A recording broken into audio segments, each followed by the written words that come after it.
उस क्लास में लगभग 40 स्टूडेंट बैठे थे। अचानक एक स्टूडेंट खड़ा हुआ और उसने बहुत घबराते हुए प्रोफेसर से कहा, सर मेरे पिताजी ने मेरे इस बर्थडे पर मुझे बहुत कीमती घड़ी गिफ्ट में दी थी, सर वो घड़ी अभी किसी ने चुरा ली। तो प्रोफेसर ने अचरज से कहा, अभी कैसे चुरा लेगा?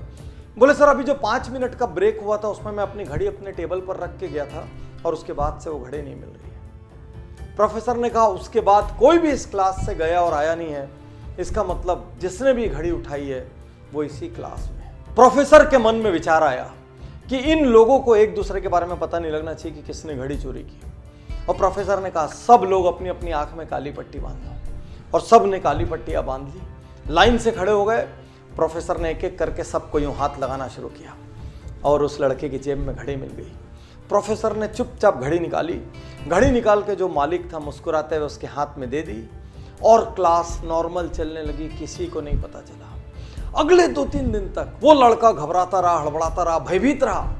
उसको डर था मेरी बात आज खुल जाएगी, मेरा राज आज खुल जाएगा, लेकिन किसी को पता नहीं चला। धीरे धीरे वो सब कॉलेज से निकल गए।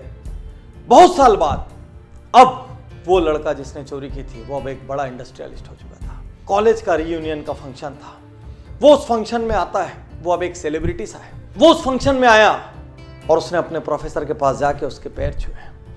अब प्रोफेसर से कहा, सर मैं आज आपसे एक बात कहना चाहता हूँ। प्रोफेसर ने कहा, बोलो। उसने कहा, सर मेरे जीवन पे आपका बहुत बड़ा कर्ज है, यदि आज मैं जिंदा हूँ तो आपके कारण हूँ। प्रोफेसर ने बोला, ऐसा क्यों? उसने कहा, सर आपको याद नहीं होगा, एक बार आपकी क्लास में एक घड़ी चोरी हुई थी और आपने सबकी जेब चेक की थी और मेरी जेब से वो घड़ी मिली थी, लेकिन सर आपने उस दिन वो बात किसी से नहीं की।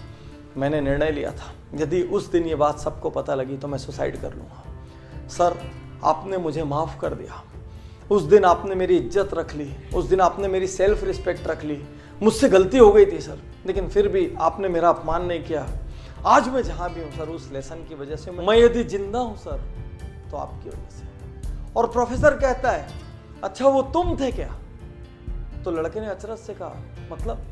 बोले, उस दिन मैंने तुम सबकी आंखें तो बंद कराई थी, लेकिन साथ साथ मैंने अपनी आंखों में भी पट्टी लगा ली थी ताकि मुझे भी नहीं पता चले मेरे कौन से स्टूडेंट ने ये काम किया है। मैं नहीं चाहता था मेरे अपने किसी स्टूडेंट की वैल्यू मेरी नज़रों में हल्की हो या मैं किसी के साथ दुर्व्यवहार करूं। ये सुनते ही वो लड़का जो अब एक नामी इंडस्ट्रियलिस्ट था, उसकी आंखों में आंसू आ गया और वो प्रोफेसर के गले लग के 2 मिनट तक रोता रहा। यही तो अद्भुत महानता है, किसी की गलती पता चलते हुए भी माफ कर देना, किसी को इग्नोर कर देना, उसको उसकी सेल्फ रिस्पेक्ट बचाने का मौका दे देना, पता होते हुए भी कि ये कल्प्रिट है, उस वक्त जाने देना ताकि उसको सुधरने का अवसर मिल सके, अपना चेहरा ऊंचा करके चलने का अवसर मिल सके। आज के इस युग में जहां हर व्यक्ति किसी न किसी की गलती ढूंढ रहा है, परिवार में माँ बाप की गलती, भाई की गलती, जीवन साथी की गलती, ऑफिस में बॉस की गलती, कलीग्स की गलती, कुछ और नहीं हुआ तो देश की गलती, समाज की गलती, राजनीति की गलती, सरकार की गलती, सबकी गलती ढूंढ रहे हैं।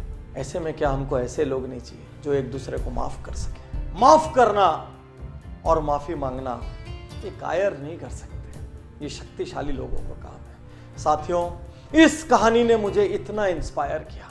एक प्रोफेसर जो ये नहीं चाहता कि उसका स्टूडेंट उसकी नजरों से गिरे, जो ये नहीं चाहता कि उसका स्टूडेंट किसी और की भी नजरों से गिरे, क्या ऐसे लोगों की समाज को जरूरत नहीं है? जहां पर हम लोगों की गलतियां होने के बावजूद उनको इंसान मान के, उनको मिट्टी का पुतला मान के उनको माफ कर सके।